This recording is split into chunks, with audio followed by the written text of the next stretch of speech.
देखिएगा, paper two, paper two, paper two मतलब समाज शास्त्र एवं निर्देशन हम लोग पढ़ रहे हैं। पेपर टू आप पेज नंबर बुक से पेज नंबर 158 में देखेंगे प्रश्न नंबर 14।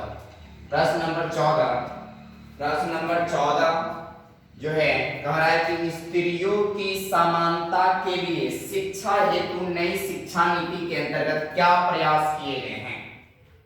ये देखना है कि what effort have been made under the new education policy for education for equality of women. फिर से देखें क्वेश्चन कि स्त्रियों की समानता के लिए शिक्षा हेतु नई शिक्षा नीति के अंतर्गत क्या प्रयास किए गए हैं। इसका उत्तर ये है कि स्त्रियों की समानता के लिए हम लोग इसमें जो आंसर पढ़ रहे हैं, स्त्रियों की समानता के लिए शिक्षा हेतु नई शिक्षा नीति में प्रावधान, जो हमारी जो नई शिक्षा नीति है उसमें क्या प्रावधान है, किसके लिए, स्त्री के लिए। तो education for women's equality in new education policy, जो न्यू एजुकेशन पॉलिसी है उसमें क्या स्त्री के लिए समानता के रूप में दिखाया गया उसको हम समझेंगे।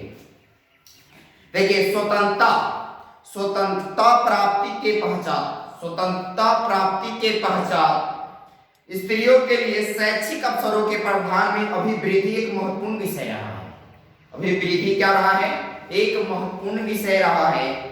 सन 1951 से 1981 के बीच महिला साक्षरता, जो महिला साक्षरता था कितना था, 7.93% था।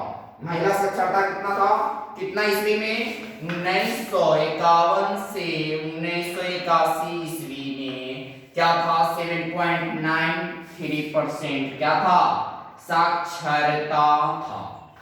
अब देखिए इसके बाद से 24.82 तक पहुंची, मतलब 1951 में से 1981 के बीच में जो महिला साक्षरता 7.93 से 24.82% तक पहुंचा। यहां से कहां तक पहुंचा, 24.82% तक पहुंचा। क्या, साक्षरता दर मतलब बढ़ा। वर्तमान में जनगणना 2011 के अनुसार, जो वर्तमान में हमारा जनगणना हुआ 2011 में, वो भारत में महिला साक्षरता दर लगभग 65.46% हुआ। कितना हो गया इसके बाद, 65.46% हो गया। क्या हो गया, साक्षरता दर, महिला की जो साक्षरता दर थी वो कितना हो गया, 65.46% हो गया 2011 की जनगणना के अनुसार। 2011 की जनगणना के अनुसार भारत में महिला साक्षरता दर लगभग 65.46% है। सभी कोशिशों के बावजूद महिलाओं की समानता के क्षेत्र में शिक्षा का योगदान अपर्याप्त है।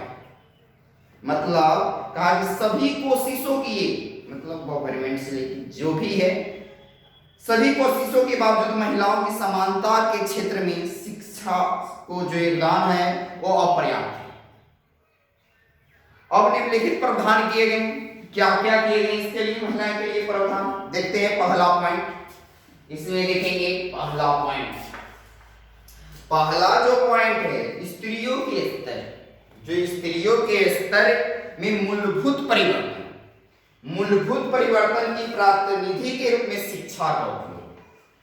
जो स्त्रियों के जो स्तर है उस मूलभूत में परिवर्तन की प्रतिनिधि के रूप में क्या, शिक्षा का उपयोग।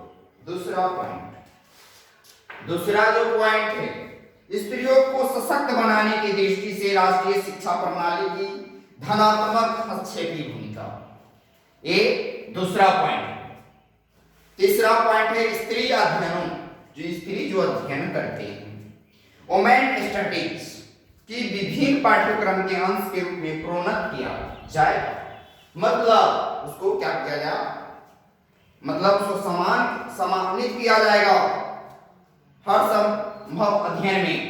चौथा पॉइंट, पाठ्य पुस्तकों की पुण्य योजना एवं अध्यापकों, नीति निर्धारकों तथा प्रशासकों के प्रशिक्षण और अभिनवन तथा शिक्षा संस्थाओं की सक्रिय सहभागिता द्वारा नए मूल्यों का पोषण और विकास। ये हमारा चौथा पॉइंट में है।